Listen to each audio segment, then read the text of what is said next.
광종 원년 949에 창건된 봉선사는 1000년이 넘는 세월 동안 경기도 남양주의 수려한 천마산 자락을 지켜온 고찰입니다. 창건 당시 귀녀대사가 절을 세울 터를 찾아 이곳에 이르렀을 때 하늘에서 맑은 종소리가 들려왔다고 합니다. 그 소리를 따라 올라간 곳에서 영험한 기운이 감도는 터를 발견했고 그곳에 절을 세웠다고 전해집니다. 봉선사라는 이름에는 먼저 가신 이들을 받든다는 의미가 담겨 있습니다.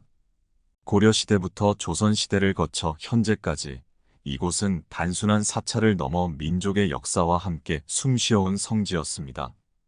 특히 임진왜란 당시에는 의병의 거점이 되어 나라를 지키는 중요한 역할을 담당했습니다. 그리고 바로 그 격동의 시기에 한 젊은 종직이 스님의 이야기가 전해져 내려옵니다. 목숨을 바쳐 마을을 지키고 절의 범종을 통해 기적을 일으킨 서민 스님의 전설은 오늘날까지도 봉선사를 찾는 이들의 마음을 울립니다. 지금부터 들려드릴 이야기는 봉선사의 범종에 깃든 감동적인 이야기입니다. 매일 새벽과 저녁 봉선사의 종소리가 울릴 때마다 우리는 이 이야기를 떠올리며 그 속에 담긴 희생과 사랑의 정신을 기억합니다. 이제 시간을 거슬러 올라가 임진왜란이 한창이던 그 시절로 돌아가 보겠습니다. 젊은 종직이 스님의 일상으로부터 시작되는 이 이야기는 결코 잊혀질 수 없는 봉선사의 진정한 보물이 되었습니다. 내용이 마음에 드신다면 좋아요와 구독을 눌러주시면 영상을 만드는데 큰 힘이 되고 부처님의 가르침이 더 널리 퍼질 수 있게 도와주시면 감사하겠습니다. 제1장 평화로운 시작. 천마산 자락의 고요한 새벽을 깨우는 것은 언제나 봉선사의 범종 소리였습니다. 28살의 젊은 종직이 서민 스님은 이른 새벽 아직 달빛이 머물러 있는 시각의 종각으로 향했습니다.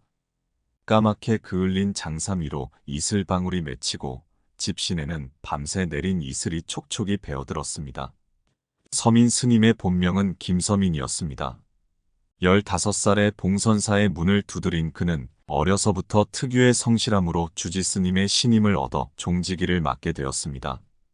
그에게 있어 범종을 치는 일은 단순한 의무가 아닌 부처님의 가르침을 세상에 전하는 숭고한 소명이었습니다. 종은 마음의 소리입니다. 종을 치는 순간만큼은 온 세상의 중심이 되어 모든 중생을 생각해야 하지요. 스승님께서 해주신 이 말씀을 서민 스님은 항상 가슴에 새기고 있었습니다. 그래서일까요? 서민 스님이 치는 종소리는 유독 맑고 깊었습니다. 종을 칠 때마다 그의 마음속에는 온갖 번뇌에 시달리는 중생들의 얼굴이 떠올랐고 그들 모두가 행복하기를 바라는 마음을 종소리에 담았습니다. 봉선사 주변 마을 사람들은 이 종소리를 특별히 아꼈습니다. 새벽 종소리는 고된 하루를 시작하는 농부들에게 힘이 되어 주었고 저녁 종소리는 지친 영혼을 달래주는 자장가가 되었습니다. 특히 아이들은 서민 스님을 종소리 스님이라 부르며 따랐고 스님은 종을 칠 때면 을의 아이들에게 달달한 단감이나 밤을 나눠주곤 했습니다. 스님, 오늘 종소리는 어제보다 더 예쁜 것 같아요. 그래, 그건 아마도 상임이의 웃는 얼굴을 생각하며 쳤기 때문일 거야. 서민 스님은 종각 옆에 작은 꽃밭도 가꾸었습니다. 사계절 내내 꽃이 피어있는 이곳에서 그는 틈틈이 차를 마시며 사색에 잠기곤 했습니다. 봄에는 진달래와 철쭉이, 여름에는 백일홍이, 가을에는 국화가, 겨울에는 매화가 피어 종각을 장식했습니다. 꽃밭 한켠에는 작은 연못도 있어서 물소리와 종소리가 어우러져 절묘한 화음을 만들어냈습니다. 주지스님은 종종 이렇게 말씀하셨습니다. 서민아, 네가 치는 종소리에는 부처님의 자비가 깃들어 있구나. 중생을 향한 내 마음이 종소리에 실려 퍼져나가는 것 같다. 그러면 서민 스님은 수줍게 웃으며 절을 올렸습니다. 그의 미소에는 세상 만물을 향한 따뜻한 연민이 담겨 있었습니다.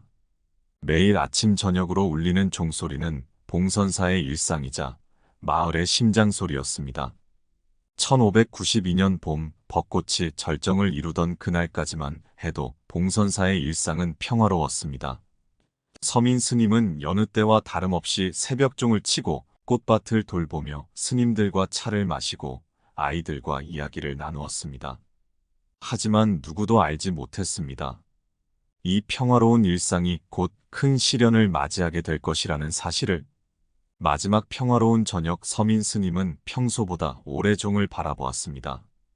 붉은 노을이 종각을 물들이는 가운데 그의 마음속에는 왠지 모를 불안감이 스쳐 지나갔습니다. 그날 밤 멀리서 들려오는 북소리가 심상치 않았습니다. 제2장 위기의 순간. 멀리서 들려오던 북소리는 점점 가까워졌고 그것은 왜군의 진군 소리였습니다. 임진년 1592 4월 부산을 통해 조선에 침입한 왜군은 파죽지세로 북상하고 있었습니다. 한양이 함락되고 선조가 의주로 피난길을 떠났다는 소식이 봉선사에도 전해졌습니다. 스님, 왜군이 벌써 광주를 지나 이곳으로 오고 있다고 합니다. 숨을 헐떡이며 달려온 마을 청년의 말에 주지 스님은 깊은 시름에 잠겼습니다. 서민아, 지금 당장 종을 치지 말거라. 종소리가 들리면 왜군이 우리 절의 위치를 알아차릴 것이다. 주지 스님의 당부에 서민 스님은 고개를 끄덕였지만 그의 마음속에는 다른 생각이 자리 잡고 있었습니다. 봉선사는 천마산 중턱에 자리 잡고 있어 멀리 남한강까지 조망할 수 있었습니다. 서민 스님은 매일 종각에 올라 주변을 살폈습니다. 어느 날 새벽 그는 멀리 횃불들이 이동하는 것을 보았습니다. 그것은 분명 왜군의 행렬이었습니다. 이대로는 마을 사람들이 미처 피하지 못할 것입니다. 서민 스님의 걱정에 주지 스님도 깊이 공감했습니다. 하지만 종을 치면 왜군에게 우리 위치가 드러날 것이오. 그들은 사찰을 불태우고 약탈하는 것으로 악명이 높다고 하오. 다른 스님이 걱정스레 말했습니다. 서민 스님은 밤새 고민했습니다. 그의 머릿속에는 매일 아침 종소리를 들으며 일어나던 마을 사람들의 얼굴이 떠올랐습니다. 특히 종각 아래에서 뛰놀던 아이들의 모습이 자꾸만 눈앞에 아른거렸습니다. 부처님의 자비는 모든 중생을 향합니다. 제가 1000번 죽어도 마을 사람들의 목숨을 살릴 수 있다면. 서민 스님의 결심은 확고했습니다. 다음 날 새벽 평소와 다른 시각에 갑자기 종소리가 울렸습니다. 평소에 은은하고 깊은 종소리와는 달리 그날의 종소리는 급박하고 절절했습니다.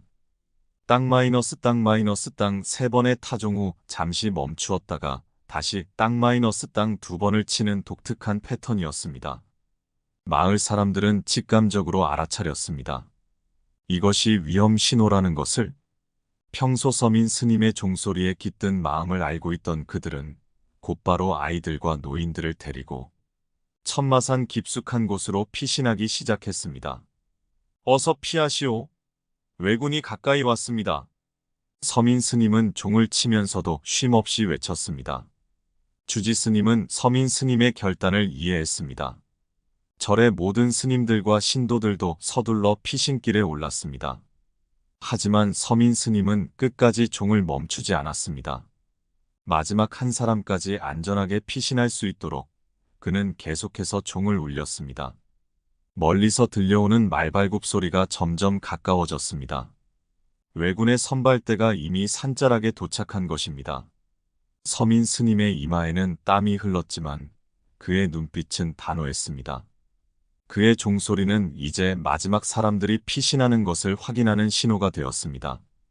모두가 무사히 피했구나. 안도의 한숨을 내쉬는 순간 종각 아래에서 고함 소리가 들렸습니다. 일본어로 뭔가를 외치는 소리였습니다. 이미 왜군이 절 앞마당까지 들이닥친 것입니다. 서민 스님은 마지막으로 한 번 더 종을 울렸습니다. 그 소리에는 모든 중생을 향한 자비와 부처님의 가르침을 지키고자 하는 결연한 의지가 담겨 있었습니다. 제3장 희생의 결단. 왜군들은 금세 종각으로 올라왔습니다. 서민 스님은 담담하게 그들을 맞이했습니다. 왜군 장수는 냉소를 띄우며 서민 스님을 바라보았습니다. 내 놈이 종을 울린 자인가? 통역관이 조선말로 물었습니다. 서민 스님은 고개를 끄덕였습니다. 절의 보물은 어디에 있느냐? 특히 금불이 있다고 들었다. 왜군들은 이미 봉선사의 왕실에서 하사받은 금불이 있다는 정보를 입수한 듯 했습니다. 서민 스님은 묵묵부답이었습니다. 사실 봉선사의 금불은 절의 가장 귀중한 보물이자 고려시대부터 이어져 온 민족의 문화유산이었습니다. 스님들은 왜군의 침입이 시작되자 이미 금불을 안전한 곳으로 옮겼지만 그 장소는 극히 제한된 사람들만 알고 있었습니다. 말하지 않으면 목숨은 없다. 통역관의 말에도 서민 스님의 입에서는 한마디도 나오지 않았습니다. 분노한 왜군들은 서민 스님을 기둥에 묶었습니다.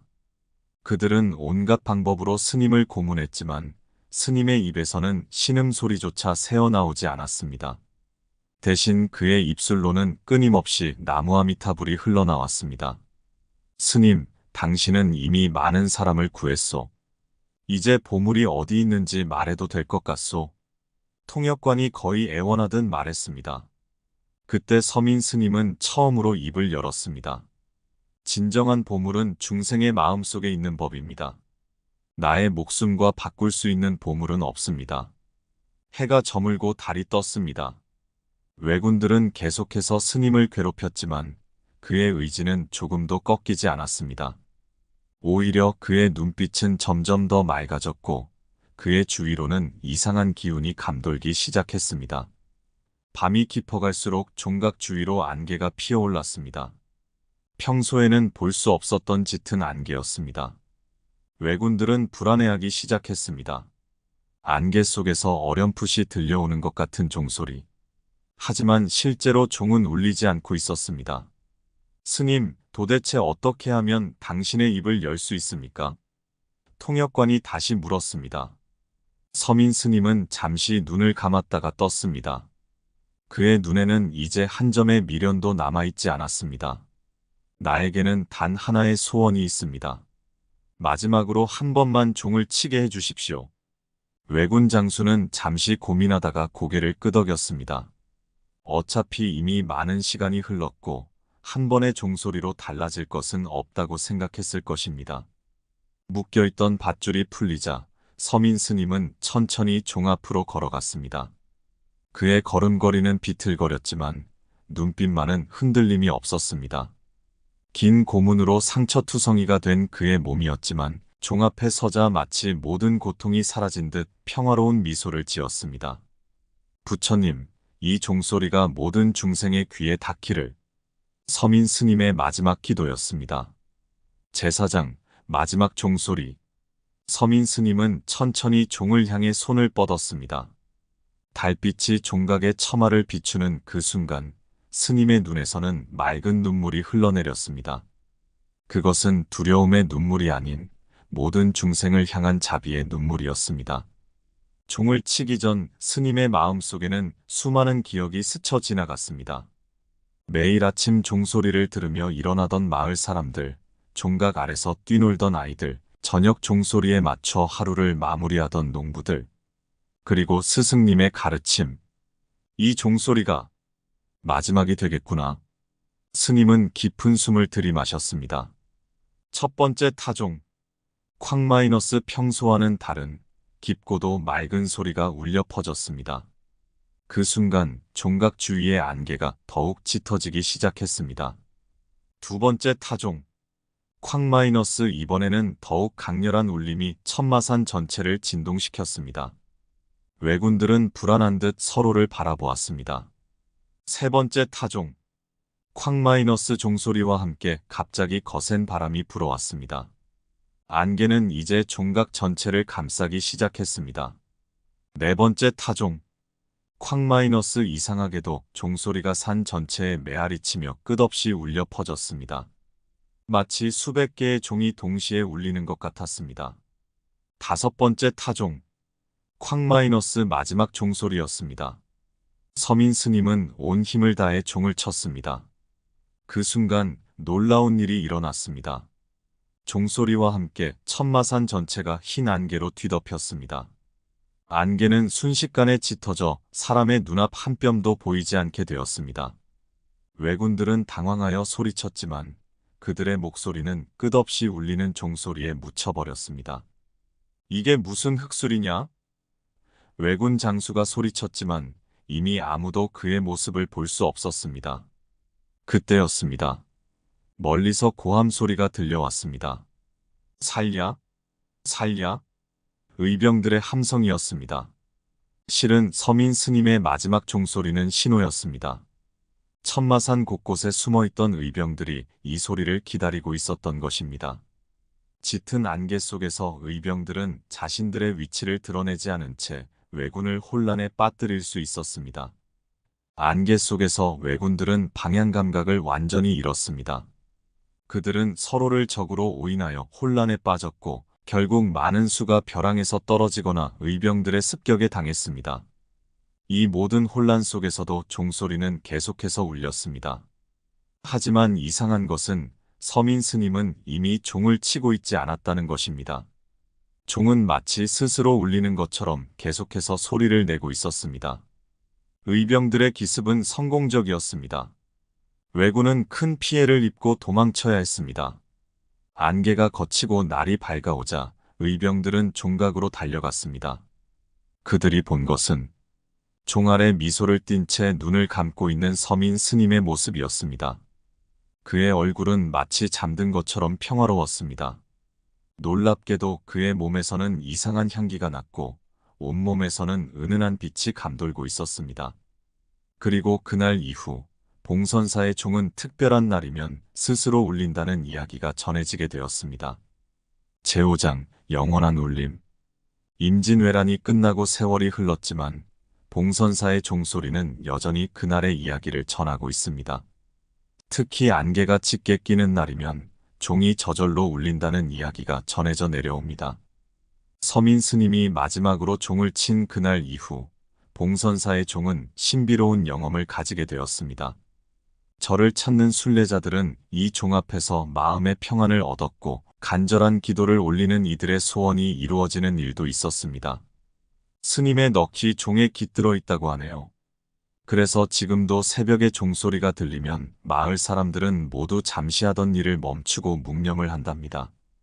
특히 매년 음력 4월 15일 서민 스님이 마지막 종을 친 날이 되면 봉선사에서는 특별한 의식이 거행됩니다. 금종법회라 불리는 이 의식에서는 108번의 타종이 이루어지는데 그때마다 천마산 전체가 깊은 울림으로 가득 찬다고 합니다. 작년 금종법회 때였어요. 안개가 자욱했는데 마지막 타종이 끝나자 갑자기 안개가 걷히면서 무지개가 떴다고 해요. 그래, 나도 들었네. 그날 종소리가 평소보다 더 맑고 깊었다지? 봉선사 주지스님의 기록에 따르면 임진왜란 이후 이 종은 한 번도 녹을 슬지 않았다고 합니다. 비바람이 몰아치는 날씨에도 종은 언제나 맑은 빛을 내뿜었습니다. 전문가들도 이 현상을 설명하지 못했지만 마을 사람들은 이것이 서민 스님의 깨끗한 마음이 종을 지키고 있기 때문이라고 믿습니다. 우리 할아버지가 그러셨어요. 6.25 전쟁 때도 이 종각만큼은 한 발의 포탄도 맞지 않았다고요. 폭격이 있을 때마다 이상하게도 안개가 끼더래요. 맞아요. 우리 어머니도 그때 이야기를 하셨어요. 포탄이 날아오다가도 종각 근처에서는 방향을 틀었다고. 지금도 봉선사를 찾는 이들은 종각 앞에서 반드시 3번 절을 올립니다. 첫 번째 절은 부처님께, 두 번째 절은 나라를 위해 목숨을 바친 모든 이들을 위해, 그리고 마지막 절은 서민 스님의 자비로운 마음을 기리며 올린다고 합니다. 봄이면 종각 주변의 벚꽃이 가장 먼저 피어나요. 그것도 서민 스님이 심으셨다는 꽃밭이 있던 자리에서요. 맞아요. 그 꽃들이 지면 어찌나 예쁘게 떨어지는지 마치 종소리가 꽃잎이 되어 내리는 것 같다니까요. 2024년 현재 봉선사의 종은 국보로 지정되어 보호받고 있습니다. 문화재 전문가들은 이 종의 제작 기법과 보존 상태가 특별하다고 평가합니다. 하지만 이곳을 찾는 사람들에게 이 종의 진정한 가치는 문화재적 가치를 넘어섭니다. 우리가 힘들 때마다 이 종소리를 들으면 마음이 편안해져요. 마치 서민 스님이 우리를 위로해 주시는 것 같아요. 그래서 우리 마을에서는 아이들에게 이 이야기를 꼭 들려준답니다. 진정한 용기가 무엇인지, 사랑이 무엇인지 가르쳐주기 위해서요. 매일 새벽과 저녁 봉선사의 종소리가 울릴 때면 천마산 자락의 모든 이들이 잠시 걸음을 멈추고 귀를 기울입니다. 그 종소리 속에는 아직도 서민 스님의 자비로운 마음이 깃들어 있다고 믿기 때문입니다. 그리고 지금도 안개 낀 새벽이면 종각에서 은은한 향기가 피어오르고 누군가의 발자국 소리가 들린다고 합니다. 사람들은 그것이 아직도 새벽종을 치러 가는 서민 스님의 모습이라고 이야기합니다. 종은 울립니다. 그리고 그 소리는 영원히 울릴 것입니다. 우리의 마음 속에서, 그리고 이 이야기를 듣는 모든 이들의 가슴 속에서.